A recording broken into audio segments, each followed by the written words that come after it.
1947 को भारत स्वाधीन हुआ, वो सपना जिसे साकार करने हेतु भारत के अनगिनत सपूतों ने संघर्ष किया एवं बलिदान दिए। स्वतंत्र भारत में आशा और नए उत्साह का वातावरण निर्मित हुआ। देश नया इतिहास रचने के लिए तैयार था।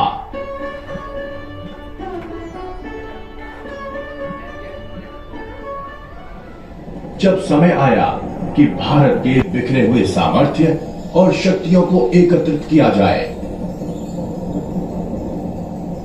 अंग्रेजों ने भारत को विघटित एवं निर्बल कर छोड़ा था, जिसमें 562 रियासतें असंगठित थी एवं उनके राजा सत्ता सौंपने के इच्छुक नहीं थे।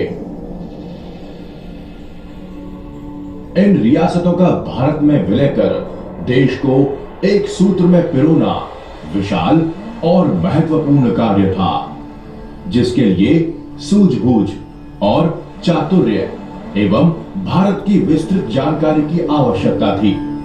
सरदार पटेल ने इस जटिल कार्य का बीड़ा उठाया और केवल 3 सालों में 562 राष्ट्रीय रियासतों को राष्ट्र में सम्मिलित कर दिया।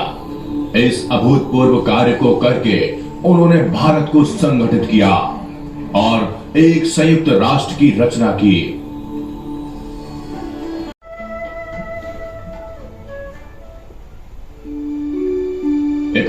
अक्टूबर 1875 को नडियाद के एक साधारण किसान परिवार में वल्लभ का जन्म हुआ। लाडवा और जवेर भाई की इस चौथी संतान को नियति कई महत्वपूर्ण कार्य सौंपने वाली थी।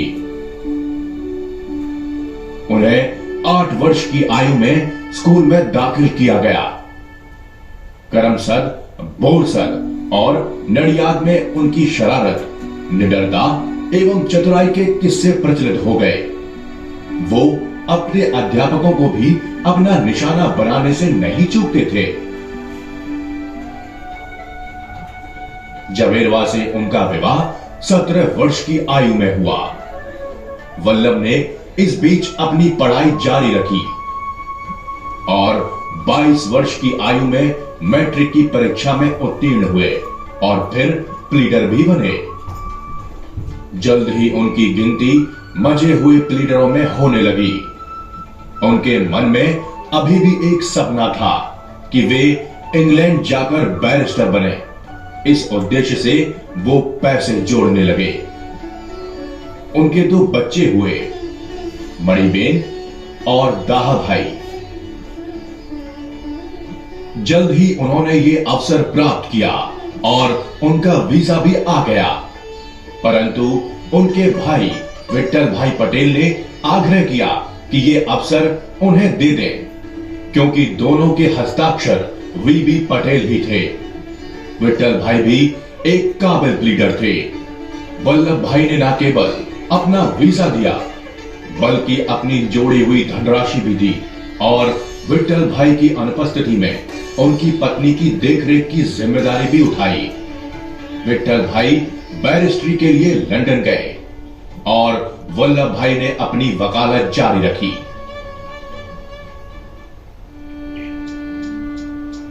एक दिन मुकदमे की पैरवी करते हुए उन्हें एक तार मिला।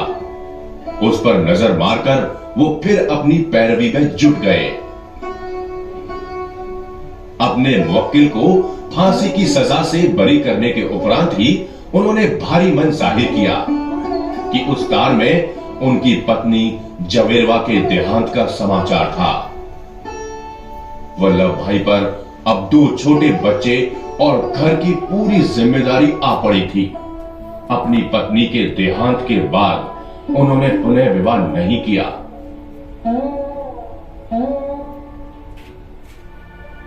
उनके मन में अब भी अपना सपना साकार करने की धुन कायम थी। उन्होंने फिर पैसे जोड़े और अपने बच्चों को बंबई के एक अच्छे बोर्डिंग स्कूल में दाखिल करवा दिया। वो इंग्लैंड के लिए रवाना हुए। समुद्री यात्रा के दौरान उन्होंने पूरी जस्टिनियन रोमन कानून की किताब का अध्ययन किया। इंग्लैंड में उन्होंने संघर्षपूर्ण जीवन बिताया। वे केवल चाय, दूध और ब्रेड से अपना गुजारा चलाते थे। प्रतिदिन 12 मील चलते और पुस्तकालय में 12 घंटे लगातार अध्ययन करते। आखिरकार अपनी कड़ी मेहनत से उनका सपना साकार हुआ। 1913 से 1917 के बीच 40,000 रुपए महीने की अच्छी वकालत के साथ अब वल्लभ भाई संभ्रांत लोगों में गिने जाने लगे। उनकी शाम क्लबों में ब्रिज खेलने में बीतती थी। उस समय चल रहे राष्ट्रवादी सरगर्मियों से उनका कोई वास्ता नहीं था। जानकार होने पर भी वो अभी तक स्वतंत्रता संग्राम से नहीं जुड़े थे। वो तो गांधी जी के अहिंसावादी सत्याग्रह का भी उपहास करते थे, परंतु वो रचनात्मक कार्यों में अपना सहयोग देते थे और नगर पालिका समिति के सदस्य बने।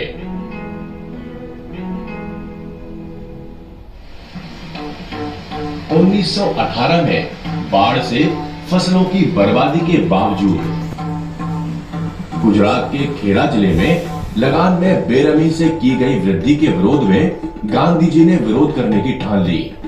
तब वल्लभ भाई को एहसास हुआ कि गांधी जी वास्तव में कर्मठ पुरुष हैं और वो भी इस सत्याग्रह में कूद पड़े और अपनी कामयाब वकालत छोड़ दी। सरदार के नेतृत्व में आखिरकार सत्याग्रह सफल हुआ और किसानों को राहत मिली। इससे आजादी की लड़ाई को बढ़ावा मिला।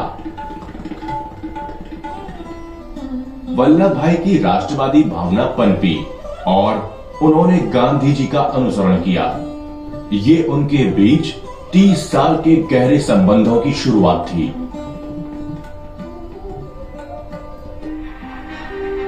भारत में विद्रोह बल पकड़ रहा था।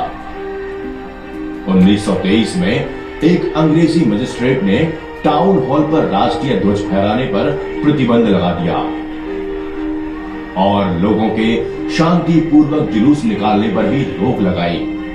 झंडा लेकर चलने वाले आंदोलनकारियों को बेरहमी से पीटा गया और खुले नालों में फेंक दिया गया। पटेल ने आंदोलन का नेतृत्व किया और अंग्रेजी सरकार को 5 महीनों में हार मानने पर मजबूर किया। हजारों लोगों ने सिविल लाइन में झंडा लेकर जुलूस निकाला।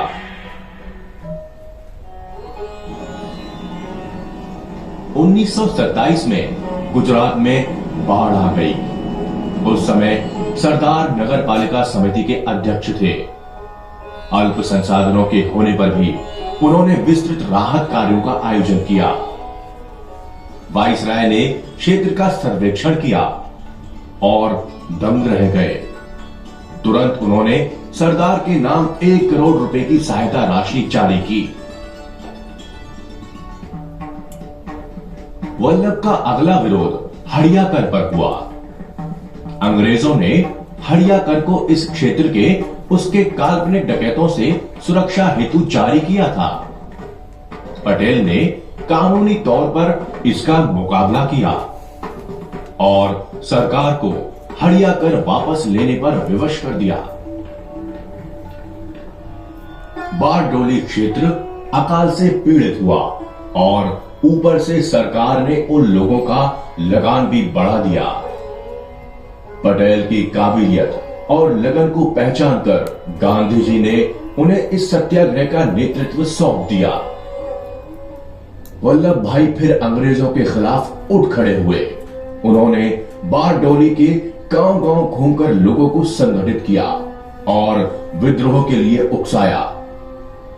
अपने जोशीले भाषणों से वल्लभ भाई ने लोगों में विश्वास जागृत किया और आंदोलन को बल दिया। 80,000 किसानों ने उनका साथ दिया और अंग्रेजी सरकार के कई अत्याचार भी सहे। उनकी जमीन भी जब्त कर ली गई। अंग्रेजी अत्याचारी अफसरों से बचाव हेतु हर गांव में ढोल पीटकर सावधान होने का प्रबंध भी किया। अंग्रेजी हुकूमत को उनका लोहा फिर मानना पड़ा। उनकी वजह पर गांधी जी ने उन्हें सरदार घोषित किया। उनके व्यक्तित्व की सरलता, दृढ़ संकल्प, कर्मनिष्ठा एवं ओजस्व ने उनको राष्ट्रीय स्तर पर मान्यता दिलाई। शीघ्र ही उन्होंने विरोध प्रदर्शनों का आयोजन किया और स्वतंत्रता संग्राम को बढ़ावा दिया। उन्होंने दांडी मार्च,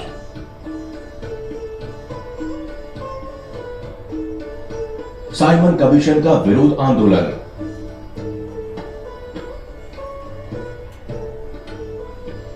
गांधी जी का भारत छोड़ो आंदोलन,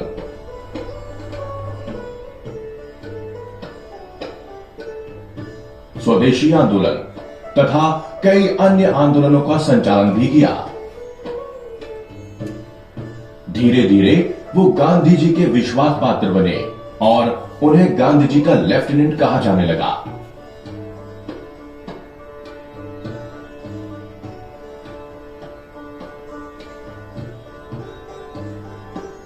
सरदार पटेल ने गांधी जी के मार्गदर्शन में अनेक संस्थाओं की स्थापना की, जैसे साबरमती आश्रम, गुजरात विद्यापीठ, नवजीवन प्रेस, हरिजन सेवक संघ और कई शैक्षणिक संस्थाओं की भी स्थापना की। उनमें से एक विठल कन्या विद्यालय भी था। ये विठल कन्या विद्यालय सरदार के बड़े भाई विठल भाई के स्मरणार्थ बनाया गया है। इस विद्यालय का उद्घाटन 1935 में गांधी जी ने किया।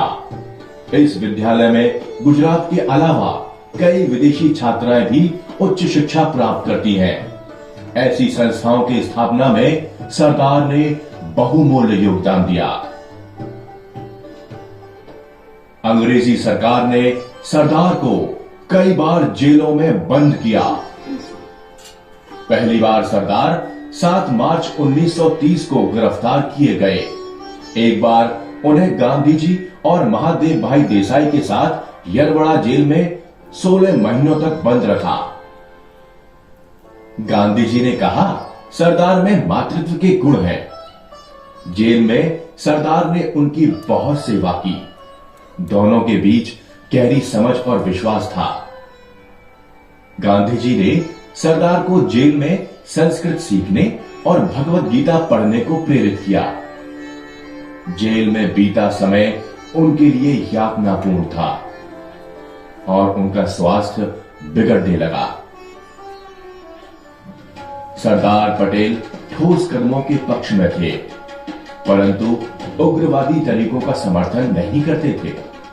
असहमत होते हुए भी उन्होंने शहीद भगत सिंह और सुभाष चंद्र बोस के साहस और देशभक्ति की सराहना की। उन्हें ज्ञात था कि केवल अहिंसा और सत्याग्रह आंदोलन से ही अंग्रेजों को भारत छोड़ने पर विवश किया जा सकता है। वो कड़े अनुशासन प्रिय थे, पार्टी के सदस्यों के किसी भी विचलन के विरुद्ध थे। गलत आचरण के लिए उन्होंने पार्टी के वरिष्ठ सदस्यों पर भी अनुशासक कार्यवाही की। 1942 में गांधी जी का भारत छोड़ो आंदोलन निर्णायक था, परंतु अब भी अंग्रेजी सरकार सत्ता सौंपने को राजी नहीं हुई। कांग्रेस और सरकार के बीच कई बातचीत के दौर चले, पर उसका कोई हल नहीं निकल रहा था। काफी विचार विमर्श के बाद कांग्रेस ने महसूस किया कि विभाजन को नहीं टाला जा सकता। अंग्रेज फूट डालने में कामयाब हो गए थे। भारत और पाकिस्तान की रचना निर्धारित हुई। अब कांग्रेस को अपना अध्यक्ष चुनना था। सभी सदस्यों ने एक मत होकर सरदार का चयन किया, परंतु महात्मा गांधी ने आम सहमति के विरुद्ध सरदार पटेल की जगह नेहरू को कांग्रेस का प्रतिनिधि घोषित किया, ताकि वो देश के पहले प्रधानमंत्री बन सके। सरदार ने गांधी जी का आग्रह स्वीकार किया और अपना नामांकन वापस ले लिया। ऐसे सरदार पटेल की जगह नेहरू देश के पहले प्रधानमंत्री बने। महात्मा जानते थे कि सरदार पटेल की कोई राजनीतिक महत्वाकांक्षा नहीं थी। वो केवल अपनी मातृभूमि को स्वतंत्र एवं सुदृढ़ बनाने के इच्छुक थे। सरदार गांधी जी के कुछ निर्णयों से असहमत थे, जैसे बंटवारे के समय पाकिस्तान को 55 करोड़ रुपए देने की गांधी जी की मांग को ना चाहते हुए भी स्वीकार किया।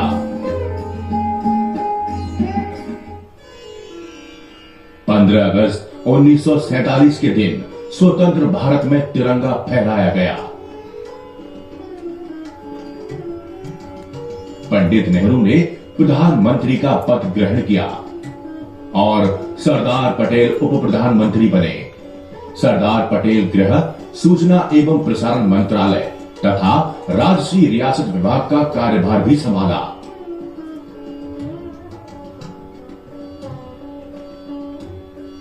तदुपरांत 26 जनवरी 1950 को संविधान की रचना हुई और डॉक्टर राजेंद्र प्रसाद देश के पहले राष्ट्रपति बने। In the critical times through which the country is passing, I appeal to every citizen to make his maximum contribution to the solution of our problems. The ultimate sanction of government is popular support. Our broad requirements are settled and clear. We must have unity and strength, a strong center, a well-equipped modern army, economic contentment and stability, a disciplined and responsible citizenship, and a firm administrative fabric are the essential requisites as well as expression of that unity and strength. उप प्रधानमंत्री सरदार के सामने अब दो महत्वपूर्ण चुनौतियां थीं। बंटवारे की स्थिति को संभालना और दूसरा राजसी रियासतों का भारत संघ में विलीनीकरण। पहले के लिए सहानुभूति और सहायक दृष्टिकोण के साथ हजारों शरणार्थियों को सुरक्षा और पुनर्वास की जिम्मेदारी निभाई जानी थी, तो दूसरा सुनिश्चित करने के लिए रणनीति रूप से महत्वपूर्ण था कि रियासतों को एक किया जाए। देसी राज्यों का भारत में विलय बहुत बड़ी समस्या थी, परंतु 73 वर्ष के इस सक्षम प्रबंधक ने अपने 3 सचिवों वीपी मेनन, वी शंकर और नीलम बुच के साथ बिना थके रात दिन काम किया और 562 देसी राज्यों का एकीकरण करने में सफल हुए। इस अद्भुत कार्य को सफलतापूर्वक संपन्न करने हेतु सरदार ने साम दाम दंड भेद की चाणक्य नीति का प्रयोग किया। प्रत्येक रियासत एकीकरण हेतु उन्होंने एक उपयुक्त योजना तैयार की और रजवाड़ों को सूचित किया। सरदार ने रियासतों के विलय के लिए देश भर का दौरा किया। उन्हें ज्ञात था कि पाकिस्तान भी इसी काम में जुटा है और इस कार्य को संपन्न करने के लिए उनके पास बहुत कम समय है। सरदार ने राजसी मुआवजों का प्रस्ताव रजवाड़ों के समक्ष रखा। वो ये मानते थे कि ये भुगतान देश के सुदृढ़ भविष्य के लिए आवश्यक है। कुछ में राष्ट्र प्रेम की भावना जगाकर और कुछ को राज्य प्रमुख का औहदा देकर विलय के लिए राजी किया। उनकी मानसिक प्रवृत्ति की समझ ने और दूरदृष्टि ने इस कार्य को संभव बनाया। सरदार पटेल ने पेचीदा एवं सुरक्षा की दृष्टि से महत्वपूर्ण रियासतों को स्वयं ही संभाला। काठियावाड़ क्षेत्र की जूनागढ़ रियासत एक ऐसा ही उदाहरण है। उन्होंने बड़ी समझदारी से तुरंत ही मामले को सुलझाया और भारत में सम्मिलित किया। राज्य में दौरे के दौरान उन्होंने प्रसिद्ध सोमनाथ मंदिर को ध्वस्त स्थिति में पाया। उन्हें बहुत दुख हुआ और उन्होंने मंदिर का पुनर्निर्माण का संकल्प किया। गांधी जी की नसीहत के अनुसार उन्होंने सरकारी कोष से नहीं, किंतु स्वयं जनता से धन एकत्रित कर मंदिर का पुनर्निर्माण किया। 30 जनवरी 1948 को महात्मा गांधी की हत्या हुई और पूरा देश शोक में डूब गया।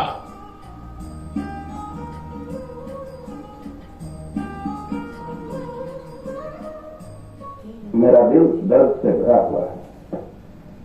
क्या करूं, क्या न करूं, जुबान चलती नहीं है। आज का अवसर भारतवर्ष के लिए बड़ा दुख, शोक और शर्म का है। और भारी मन से भारत के निर्माण कार्य को जारी रखा। भारी तनाव और बिगड़ती सेहत भी इस कर्मयोगी को अपनी जिम्मेदारी निभाने से नहीं डिगा सकी।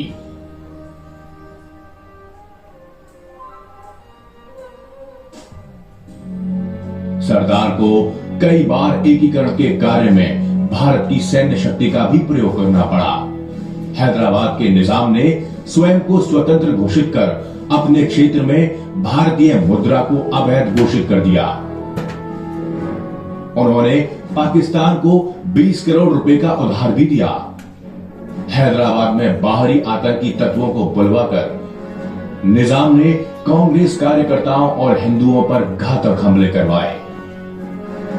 सरदार के पास कोई विकल्प नहीं था। उन्होंने सेना को यह विद्रोह कुचलने का निर्देश दिया। 108 घंटों में सेना ने निजाम को समर्पण करने पर मजबूर कर दिया।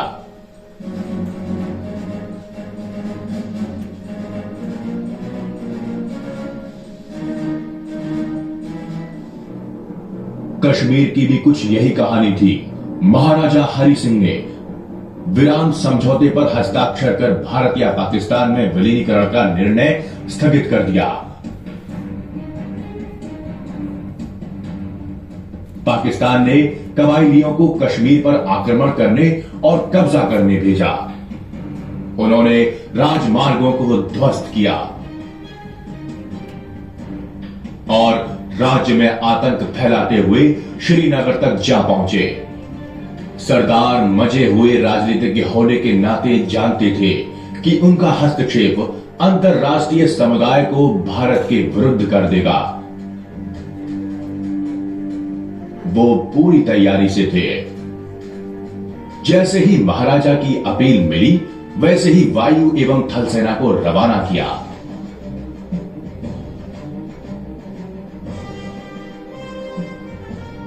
सेना ने आतंकियों को घाटी से उखाड़ा और लोगों को सुरक्षित किया। इसी बीच नेहरू ने मामले को संयुक्त राष्ट्र के हस्तक्षेप के लिए मांग की और सेना को विराम का आदेश दिया। घाटी का एक बड़ा हिस्सा पाकिस्तान के कब्जे में रह गया, जो आज भी भारत के लिए एक नासूर है।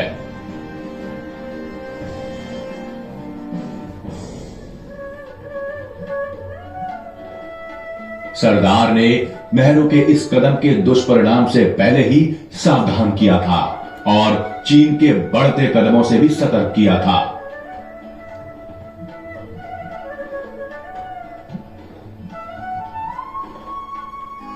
सरदार ने कश्मीर से कन्याकुमारी और कच्छ से काशी पर्वतीय राज्यों का 3 वर्षों में एकीकरण किया, जो कार्य सम्राट अशोक और अकबर जैसे राजा भी नहीं कर सके थे। ये गृह मंत्री परिवर्तनात्मक अर्थशास्त्रज्ञ भी थे। शायद ये एक गुजराती होने के नाते वाणिज्यिक मूल्य एवं विचारधारा इनमें समाया हुआ था। वो अच्छी तरह से जानते थे कि देश की उन्नति के लिए औद्योगिक क्षेत्र को बढ़ावा देना होगा, जिससे रोजगार भी बढ़ेगा और राष्ट्र को समृद्ध बनाने की दिशा में महत्वपूर्ण योगदान मिलेगा। घनश्याम दास बिरला, JRD टाटा, जमनालाल बजाज और कस्तूरभाई लाल भाई जैसे उस दौर के जाने माने उद्योगपतियों ने उन्हें पूरा सहयोग व आदर दिया। उन्हें अनेक जाने माने न्यासों ने भी अपना समिति अध्यक्ष चुना था। शैक्षणिक संस्थाओं में भी उनका योगदान सराहनीय रहा। उन्हें कई विश्वविद्यालयों ने ऑनरेरी डॉक्टरेट प्रदान कर सम्मानित किया। भारतीय संविधान का मसौदा तैयार करने में इनकी भी महत्वपूर्ण भूमिका रही। सरदार श्री की जीवन कार्य की तरह उनकी पुत्री मणिबेन का जीवन भी संघर्षपूर्ण रहा। मणिबेन ने अपने आप को सरदार की सेवा में समर्पित किया। वो उनकी परछाई बन उनके स्वास्थ्य का ख्याल रखने लगी। मणिबेन एक पढ़ी लिखी आदर्शवादी महिला थी। वो भी अपने पिताजी की तरह सरल, सुलझी और शांत स्वभाव की थी। वे दोनों आपस में बहुत कम बोलते थे, पर उनमें एक कमाल का तालमेल था। मणिबेन अपने पिता का बहुत आदर करती थी।